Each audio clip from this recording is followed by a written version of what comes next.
Do your thing you were just doing, Jim. That was called spontaneity. Hang on. I think I read that wrong.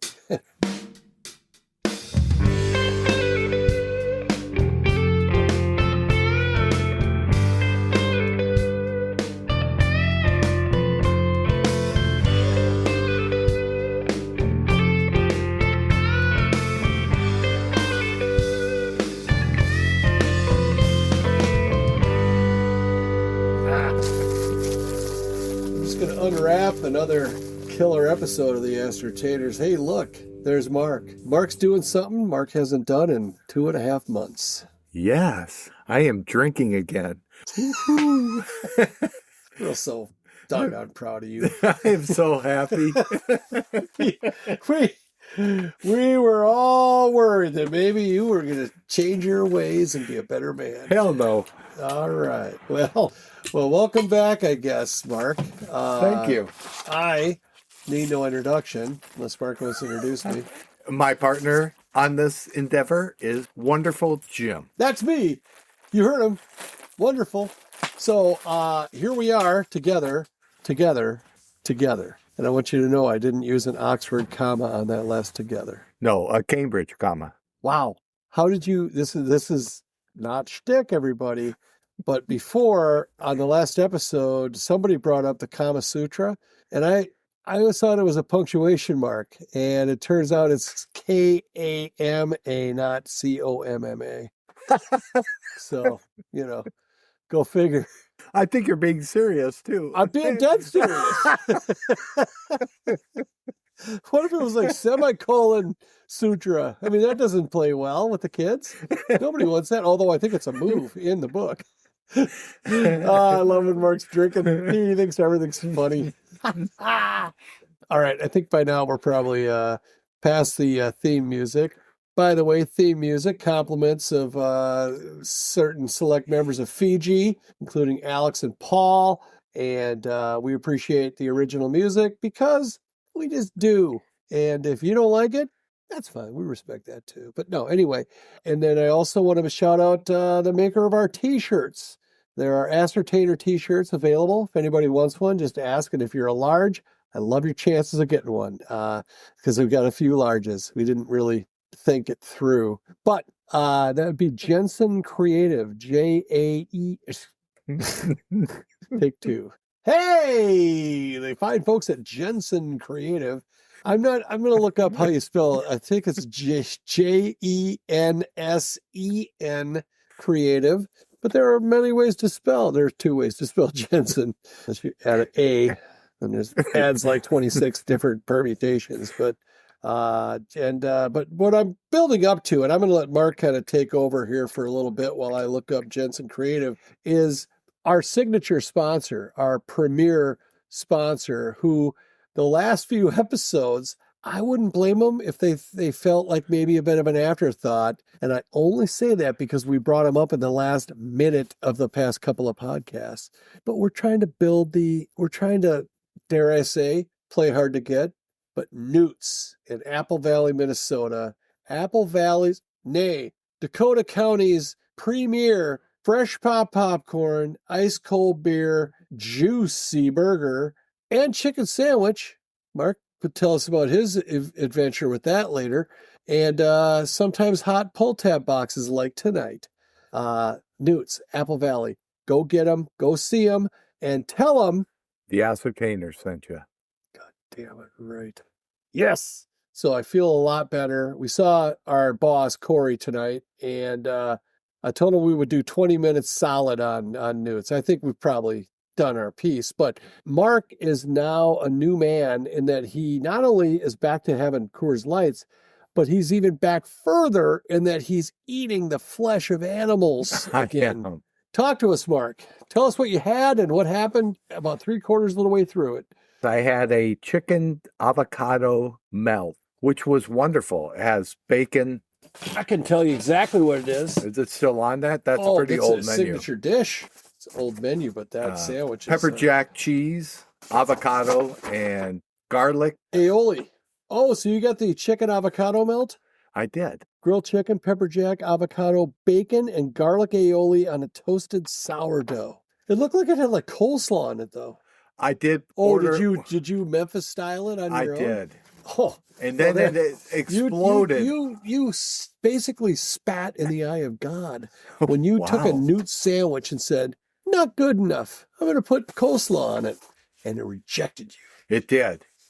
It got all over my sweater, my pants. It bukkakied him. He bukkakied himself. I'm laughing because I don't know what that is. That's an IKEA side table, I think. The bukkake. Oh, Jack Talk Tie. That's what Bruce was trying. He said Tom Talk. I'm like, Tom, are you sure? Now it just occurred to me from Meet the Parents. Jack Talk Tie. Oh, comma, Jack Talk Tie. All righty then. So, so Newts is the place. Newts is the word. I kind of want to get the whole Grease soundtrack song and replace the word Grease with Newts. It can happen. You can make it happen. You can make it happen because you're retired and I'm not. But you have a lot going on. You have to. Well, you edit the podcast. That's got to take a lot of hours because of how bad the original product is when you get it. And I have to say, and I've told you this to your face, but I'm going to tell the 4 listeners, you've really gotten good at editing. Like, remember the early days when it sounded like it was in fast motion because you took all the. I still do that, there's but no not words as between. bad. It was like 4 hours of recording condensed into 27 minutes. The only reason I do that is because people's time is important. And I thought they don't want to listen to dead space. So I try to take out a lot of the pauses in our podcast. You know what I say to those people? Fuck them. I would never say that. You, Mark. Jeez, Mark. I didn't say that. Mark's not much for the swear words.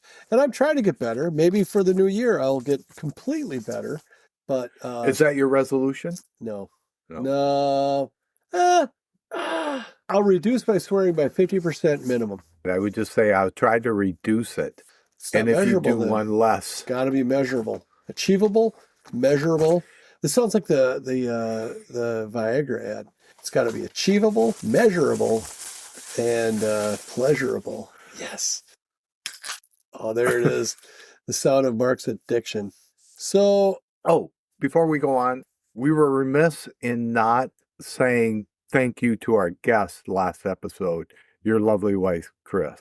Thank you, Chris, for being on. It was a wonderful time. Yeah, I like her on. She's getting more comfortable and thus not as, she's not trying as hard, and that's good. Before, she was so amped up and everything, and, we were talking about like something, and she was bringing up like facts from the 1930s and shit. What? But I like her on. She's kind of like, she could be like a Artie Lang or Quivers, kind of more like, who's the one guy they had? Gary. No, not Gary. Fuck. Who is thinking Gary? Of the Stern Show. Who was the guy with there was Baba Booey, Robin, kind of adds, kind of fact checks, adds color, that kind of stuff. Can't say color. Dang it. Darn it. Political correctness. Did you hear it? Did you watch the kerfuffle? Did you watch the post game of the NFL game last night when Bijan Robinson was on the panel? I turned it off. Okay, well, they're talking Bijan Robinson. If anyone that has ever seen Bijan Robinson interviewed, the guy, and I think I've seen him like when he was a rookie, talking about he has aspirations to be an actor. This guy could not be more like engaging and positive, and you can't not like Bijan Robinson. He's like a Nate Burleson. Seriously, he's not the guy on TV in the morning? Yes, he played wide receiver. Yeah, he's for the Vikings. Nate Burleson is this guy has 500 more charisma points than Nate Burleson. Nate Burleson's a good guy, but he's also a sold out network guy. Bijan Robinson can say whatever he wants to say, and that's kind of where I'm going with this. He's on with, 6 people to his left, 6 people on the rest, all on his right, peppering him with questions. And they're like, how do you do when you get the ball? How do you make the first guy miss? And then the second guy, and then downfield, you're making guys miss and everything else. And he goes, hey, man, it was growing up playing Smear to Queer. And he says that. And then he issues an apology on Twitter. I apologize for the comment I made. It was insensitive and everything else. I'm like, maybe we just figured out what's wrong with society, especially when the group that is going to like give him a hard time has a Q in their like acronym for the group. And the Q is for the same word. Am I putting too fine a point on this or whatever? And I forget how this got started. The apology. I think you said apologize because we didn't say something to this guy issues an apology for saying something that everybody from a certain generation, and that's just what it was called. And it wasn't like derogatory. It was just a word. So words have a lot of weight these days. And I guess, there's certain words that have absolutely no place in the lexicon. One of them starts with an N. Okay, let's go there. But there's context, there's this, there's whatever. It was a very vicious game. If you're playing with 10 people, 9 people are trying to tackle him and take the ball away from him. A lot of guys will get rid of the ball. So it's the guy that can hang on to the ball and evade and tackle. It's a good game, but it's got I guess suddenly an unfortunate name. That it wasn't unfortunate then. Back then, it wasn't disparaging anybody. This is also kind of off-brand for us. We really don't delve into this kind of stuff, but it's an interesting thought experiment. I guess you played with people who were nice. When I played that game, there was no nice about it. If you had the ball, you were going to get hurt. Yeah, you were going to get tackled or give up the ball. I never gave it up. You were the queerest of them all. I was. There you go. I still am. Not that there's anything wrong with that. Try to take the spear out of my hand. According to Seinfeld. I'll show you. We mean no harm, and we try to be a pretty neutral place. And we just got to a point where people could be offended. Maybe that'll make us famous. That brings up another thing is that back in the Blazing Saddles days, everyone got offended. It wasn't like, maybe that's what the difference is that back then, everybody got offended. So everybody was fair game. And so everyone kind of took their turn getting offended. Take me, the blind. In grade school, if you're watching that movie, you're laughing the hardest at the fart scene when they're eating the beans. Because a lot of the other stuff was probably going over your head. I saw the movie late. I knew about the fart scene probably a decade before I actually saw the movie. Too many horses. No, it was before too many railroads. Because we would camp a lot, and then that would always get brought up. Like if we camped, sometimes we camped with other families and stuff like that. And did you feel left out because you never saw the movie? I just laughed along. Honestly, I didn't feel left out. I didn't know enough to know, but it was kind of like, how can that be funny? And I saw the movie, like, spoiler alert.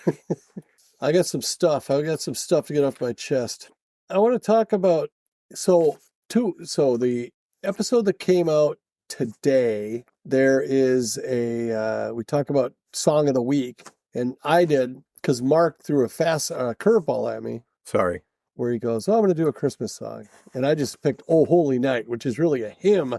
That's the word I was struggling for. I called it a carol. It's a hymn. And so I put Mark's Song of the Week was Ray Charles, The Spirit of Christmas. And I hope you like what I posted in the show notes. But Mark mentioned that his version, or how he was introduced to The Spirit of Christmas, was from the Christmas Vacation movie. Yes? I feel like the bourbon is starting to alter my speech. I'm struggling. Joe Namath, right? Yes, that was more than bourbon. But then I did Oh Holy Night, and I'm like, okay. When I first was typing the write-up, and it was like Oh Holy Night by and I first typed in various artists, but then it was like, oh, I have to post a specific artist in the show notes so people can always listen to our Song of the Week. And first one I picked was Carrie Underwood, and what a conflicting experience that is. Listening to this beautiful song about the birth of our Savior, my Savior. Sorry, I'll include you in. I'll let you coattail me. Thank you. And watching Carrie Underwood do that, it was quite a wrestling match. It was like Jerry Seinfeld when he's dating the really good looking girl that wasn't very smart, and he's playing chess in his brain. And the one guy's like, anyhow, it was What a beautiful song, though. But I just want to let you know I was conflicted by that. Is she do the Sunday night or Monday She used night? to. I think they've all been kind of upgraded. Used to be Hank, and then it was her, and now it's Shabuzi, I think. Or is that No, just I Thursday? think she's still on. Is she? Yes, one of the nights. All right. Well, I hope she didn't go Demi Moore on the bit, because I think Carrie Underwood is a good-looking human being. God made her just like that, and she should keep it that way. We're talking about Landman off air. We have lives outside of this, people. Do we really? Sorry. But anyway, we do talk, and Demi Moore's plastic surgery drew a thumbs down for me. Mark, where are you at with that? You're not a fan of the... I'm not a fan of plastic surgery at all. Except for? I'm not going to say that. Boobs, feet, and Mark's wiener. Anyway. Yes. I said penis enlargements, ladies.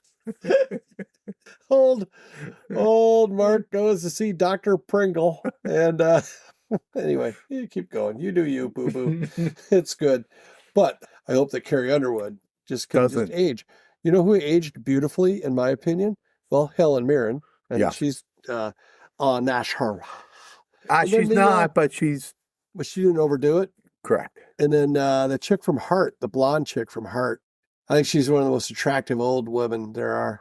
Oh, from the television show, Heart to Heart? Heart to Heart, Stephanie Powers. Why do I know that? Jeez, I shouldn't know that. And I don't know what she did, but she looked pretty good in that show. Yeah, so I think she has a name. It's not chick from Heart. I think it's Nancy Wilson. Yes. Because Ann is the singer? Ann's the singer. Okay. The dark-haired. Yes. Who's ailing, apparently. Unfortunately, yes. What set of pipes, though, eh?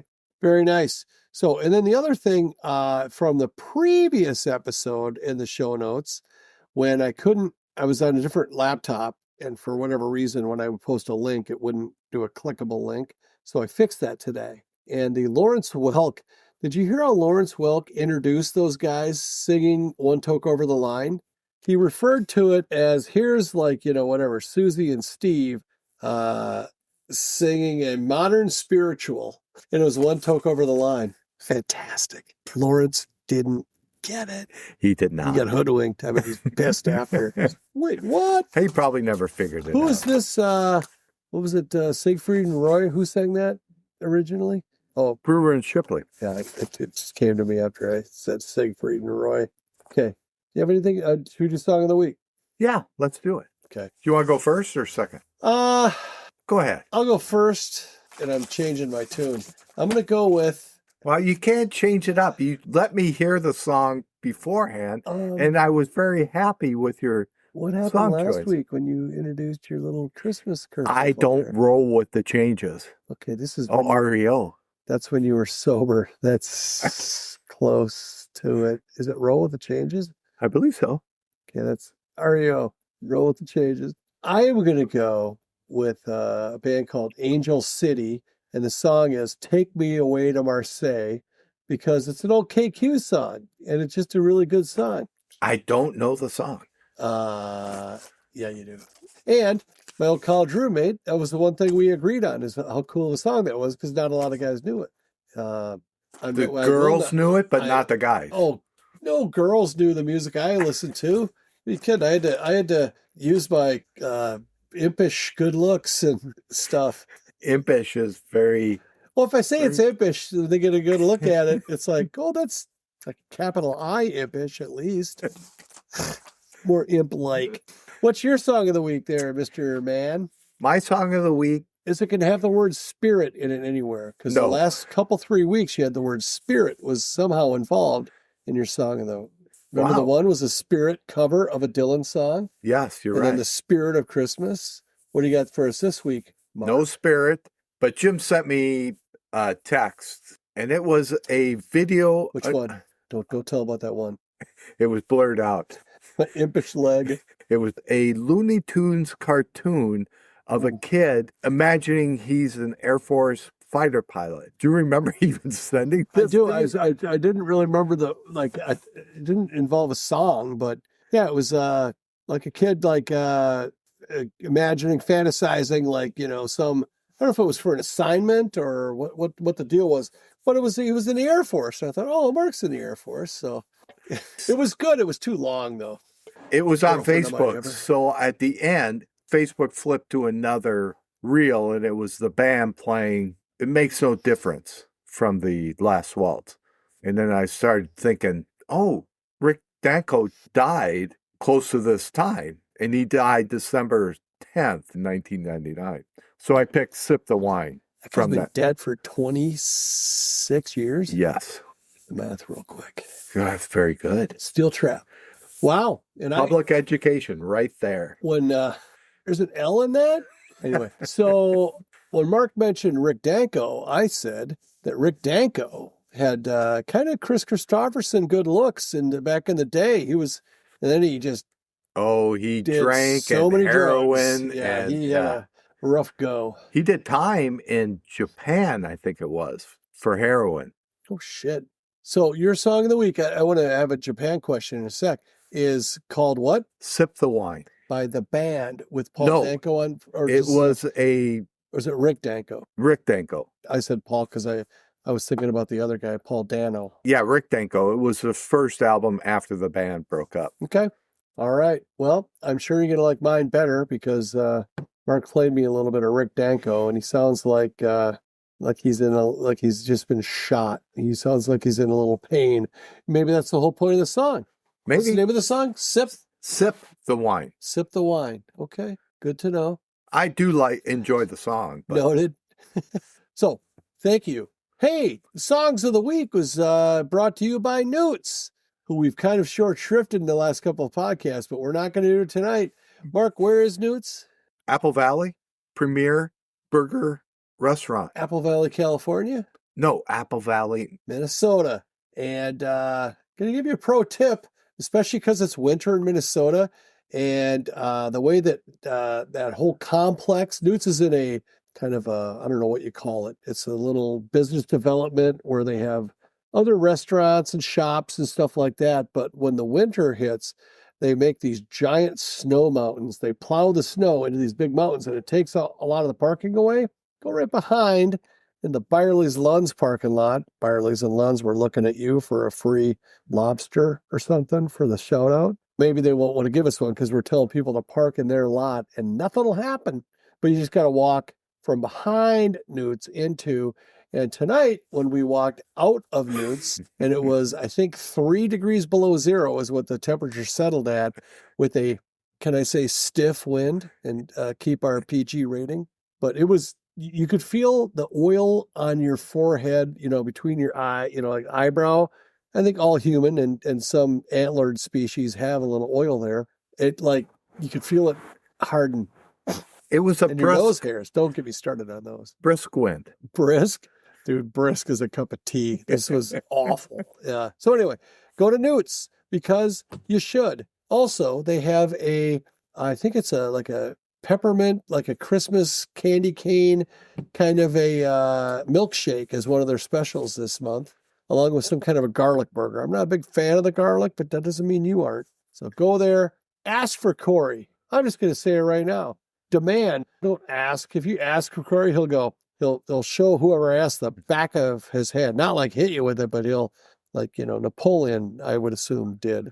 And then he'll come out and he'll go, "What's your problem?" And you'll go, the Ascertainers sent us, all 39 of us. Wow. Yeah, well, the one guy's parking the car and he froze to death. So anyway, and he'll go, "Who?" And then end scene.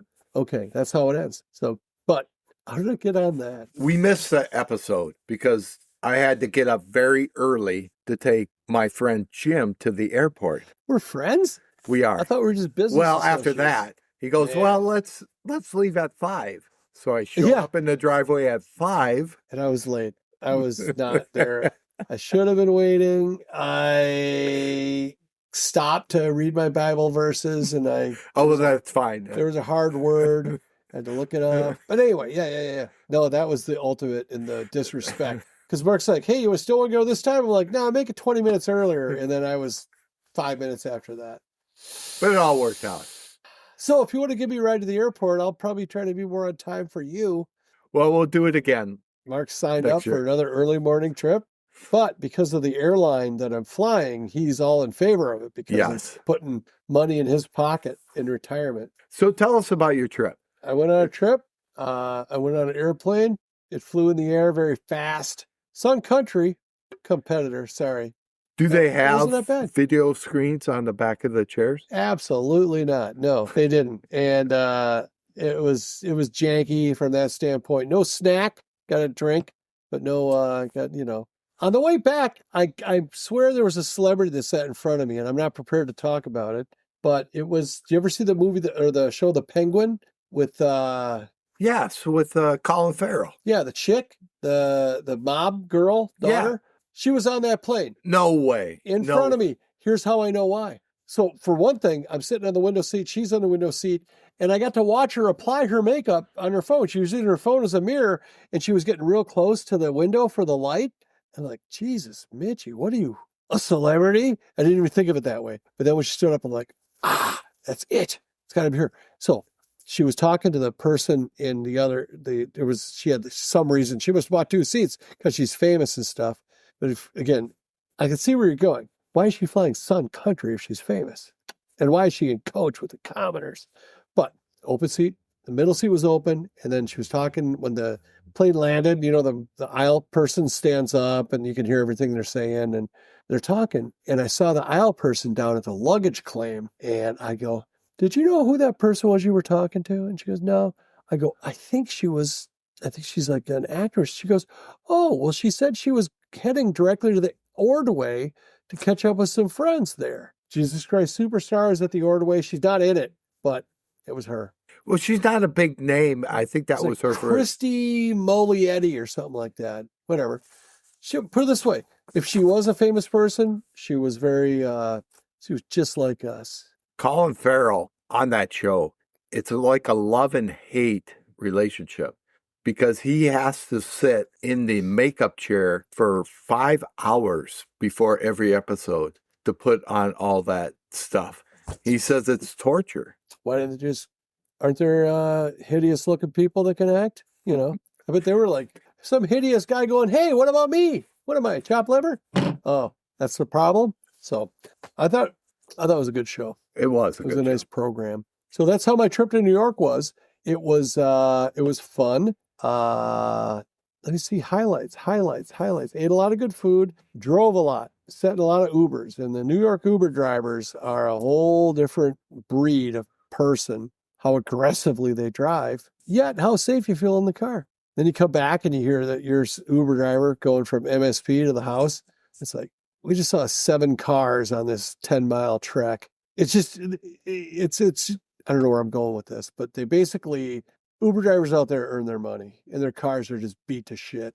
Well, driving in New York, it's not the mileage, it's the time. If you're saying I got to go somewhere, it's not like, oh, it's 2 miles away. It's 7 miles away. It's 45 minutes. Yes. Yeah, it's crazy. One highlight, are you familiar with Barstool Sports or Dave Portnoy? Yes. Or his pizza reviews? One bite, everybody knows the rules.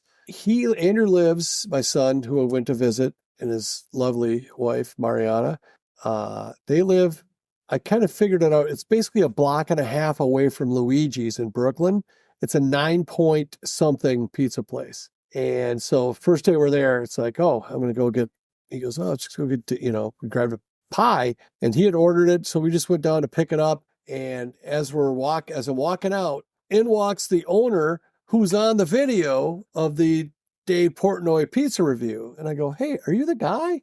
He goes, some people say. And so chatted him up a little bit, told him what, like an honor it is to be here and how much I was moved by his Barstool Sports segment and that, and then came back the next day because, got a pizza every day. And it was just great. It was that was sadly, that might have been my highlight just because of the nostalgia of that place. I'll put the link to the thing in the episode, and maybe you'll understand why it was it was more than just like a little pizza place. One of my visits to New York, and it was early afternoon. So David Letterman, this is a while ago, and you could rush down there and right before the show started and get tickets to get in. Okay. I landed, I rushed down there. They were sold out before I got down there. But they used to do a little deal where they would come out of the theater and there was a little Italian place like that. that you could get stuff. And so I got a slice of pizza from there. Just like, Oh, is it the where they would film Letterman going out and talking to the guy? Is that what Yes. you're talking about? Yeah, so it's kind of like you've got this kind of, what do you call it, voyeuristic familiarity where you know him and he doesn't know you. Kind of. oh, very nice. Very nice. So everyone that listens to the Ascertainers, it's a voyeuristic because no one's going to know. Just keep doing it. I had, remember I sent you that video of John Fogarty? Yes. And I'll try to find it, and because I didn't look it on YouTube, but I'll try to find what it is.